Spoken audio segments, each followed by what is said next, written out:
I'll stop singing, my lord, kumbaya. When you click the link in the description, kumbaya. I'll stop singing, my lord, kumbaya. Oh, Lord, kumbaya. Okay, I'll stop that when my bear's here. Celebrity voice impersonator.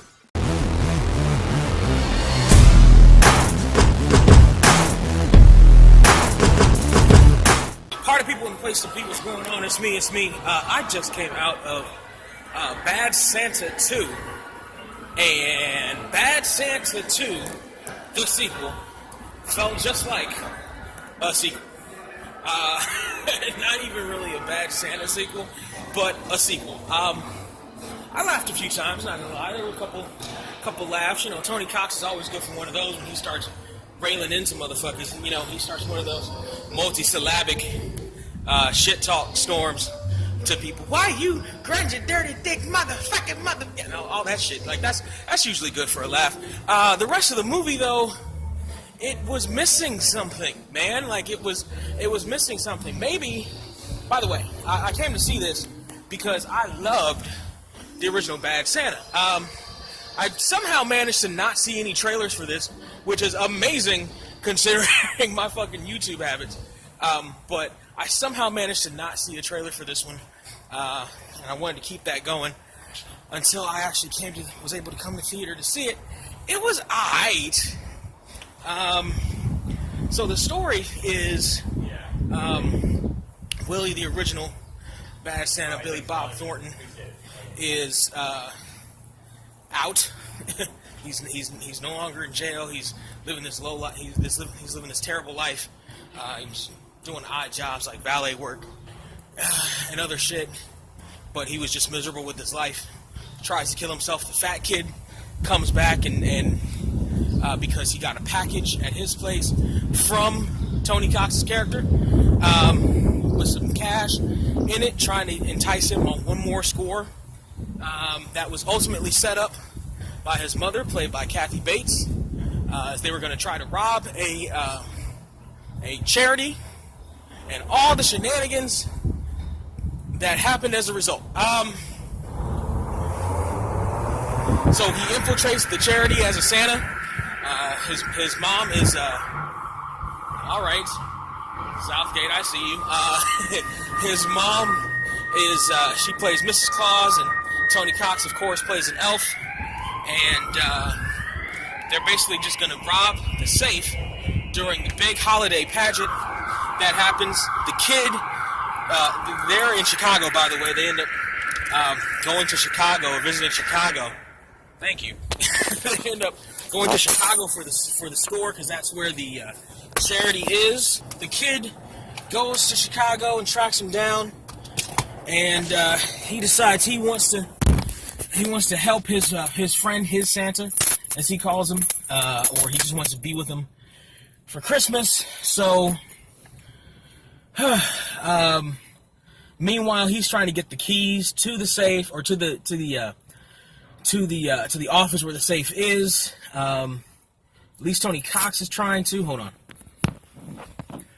At least Tony Cox is. Tony Cox is going to try to get the keys off of the big bone security chick. She's cute in the face, big in the waist security chick. But she's only into scraggly, run down, bum looking motherfuckers like Billy Bob Thornton. Like, she's not into Tony Cox at all. So one of the B stories is him trying to tap that ass and not succeeding. Then there's another through line where all three of them basically, or Tony Cox and Kathy Bates, both come to Willie like they're going to double cross the other ones. And everybody's double-crossing each other. Meanwhile, Christina Hendricks is in it, and she's the head of the charity's wife. While the head of the charity is... There's this thing where Tony Cox goes through the vents to try to scope out the location of the safe and everything, and he sees the head of the charity fucking his secretary, and he gets it on his camera, he gets it on tape.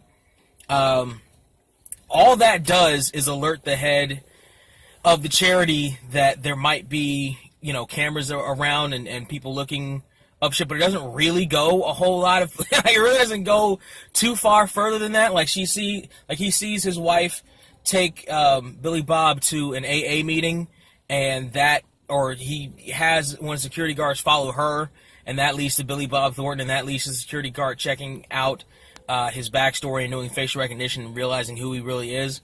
But other than that, it really doesn't go anywhere. Like, that was a good opportunity for, like, a ransom type thing of you give us the money or we'll show your wife this shit or whatever. Like, they didn't go that route. Instead, they decided to have the route of Christina Hendricks' character is cheating on her husband too, but this time with Billy Bob Thornton. And Billy Bob Thornton must have something in his contract where he's got to on-screen fuck some at least attractive-looking chicks, because he gets a hand job from this big shot-put chick. He fucks the big bone chick in the bathroom. He fucks Christina. Although the one thing this movie has that I'll give it credit for is it has Christina Hendricks bent over talking about how filthy, filthy girl she is. Oh. That would be worth the price of admission if we didn't live in an era where GIFs existed, and you know that will be one somewhere.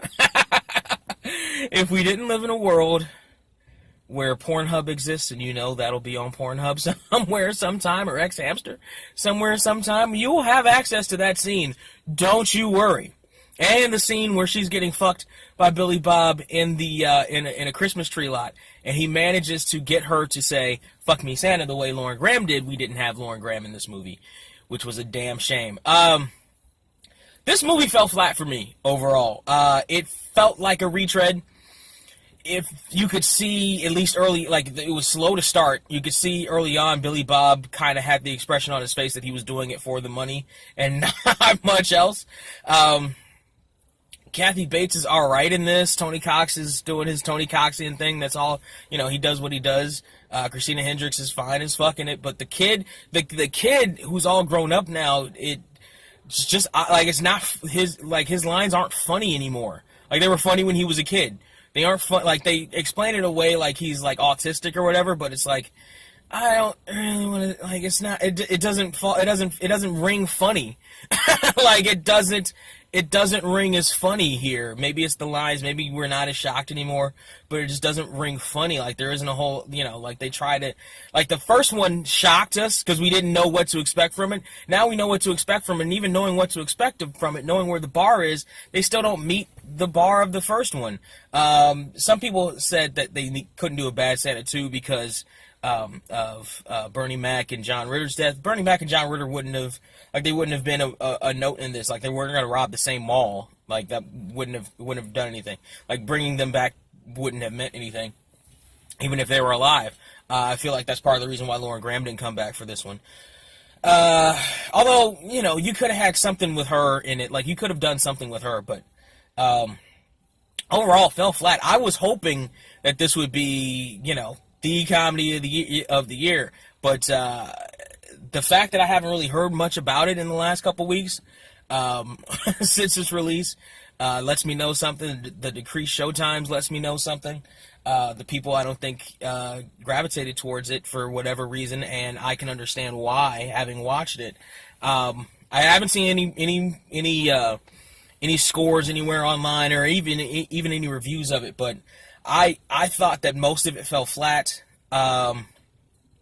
There was a point where Billy Bob kind of gets this come to Jesus moment when the fat kid is singing Silent Night during the pageant that's supposed to distract everybody while they rob the safe.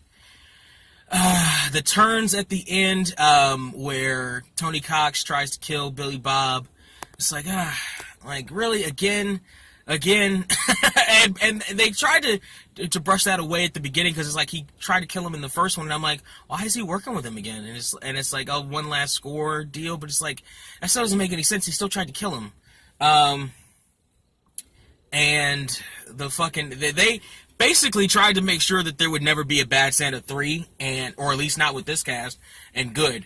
And there might be a Bad Santa 3 direct-to-video shit like they did with the Van Wilders and National Lampoon style shits, but there won't be a Bad Santa 3 in this line, and God bless it, because part of the other part of the first one was Billy Bob looking all scraggly and shit, 10, 15 years ago, right? When he was still not old. Now he's old and looking like that, and it's not even like, it just doesn't resonate. None of the stuff translates and resonates anymore. Or at least not here in this do-over. It just felt like a do-over. And not even do-over, it just felt like they just retread it. Like the last one had a finished story. Like it was done. Like that was the story. We didn't need to come back and visit these characters again, which is a shame because I like these characters, but I wish I would have had a more enjoyable time. I didn't hate it. Like I said, there were some chuckles in there. Some of the comedy just kind of seemed to come out of nowhere. It almost seemed like it was Scary Movie 5 level jokes.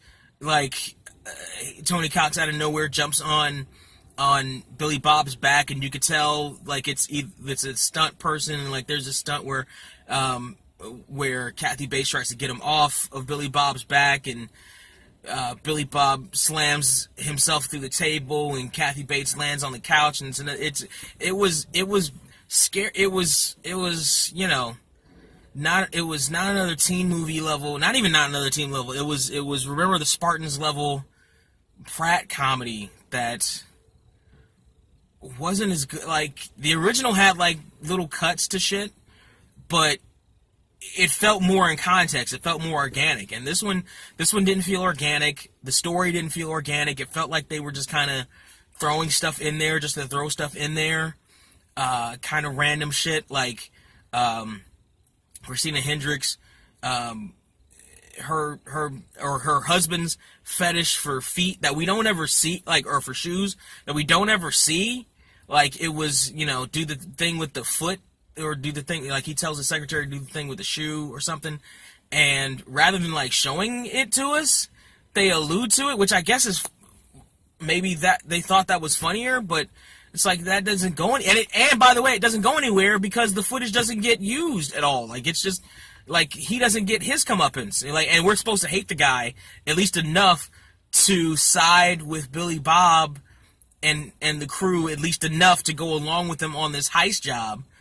But I didn't like them enough to go along with them on this heist job the way I liked them last time enough to go on that heist job. Or hate, his, the security guard going after him and the boss going after him, this time played by two other people, but last time played by John Ritter and Bernie Mac, enough to want to see them not catch him. You know what I mean? Like they were missing some dynamics there. They were missing some key character dynamics there of I want to see this, I don't want to see that, or I want to see this and I want to see the other person not get theirs. It didn't have that here. It fell flat. It sincerely and totally fell flat. So on my $15 scale, I would say Bad Santa 2 gets a very, very disappointing 5 out of $15. I was able to chuckle, and I didn't hate it, but it was subpar. It was subpar to the highest of subpartivity. Like it wasn't good. It really wasn't good, and I hope we don't see a third one. At least that's my opinion. Probably people, my opinion doesn't matter. Your opinion matters. So I need you to tell me down there in the comment section. Yeah, I'm wearing my two-drink minimum hat. There in the comment section, what you thought of Bad Santa. If you wanted to see it, it's still out in theaters. At least as I'm posting this up. So if you're going to go see it, if you've seen it and you liked it, if you've seen it and you hate it, do you agree with me? Do you disagree with me? I'm just a shameless cuck who fucking hates life. Clickety clack, clickety clack, clickety clack. Down there in the comment section, like, share, subscribe. Hit those links in the description. Tis the holiday season after all. You can help Two Drink Minimum make it through this holiday season and into another holiday season. All you have to do is click that Amazon link in the description, click that Groupon link in the description, click that eBay link in the description, buy some shit there, or sell some shit if it's on eBay, and Amazon, right? You can sell some shit on Amazon, yes. Buy or sell, but click the links in the description. Do your normal thing, Thug Thizzle, we get a piece of it, at least on the back end. You help keep the lights on at the party. You get your normal cut. Everything's the same except you help keep the lights on at the party. Get yourself some Two Drink Minimum swag from the Two Drink Minimum Swag Store. That's Spreadshirt. That's Cafe Press. Both of them /surreal 469. Also, if you're watching this on VidMe, there's a tip the creator. Help this creator. Whatever this creator button down there, just below the descripciones in this video. All that helps keep the lights on at the party and the drinks flowing at the party. And that, party people, ain't bad. Boom. Boom. Boom. Suplex City, Suplex City, bitch. Suplex City, Suplex City, bitch. Suplex City, Suplex City, bitch. Suplex City, Suplex City, bitch.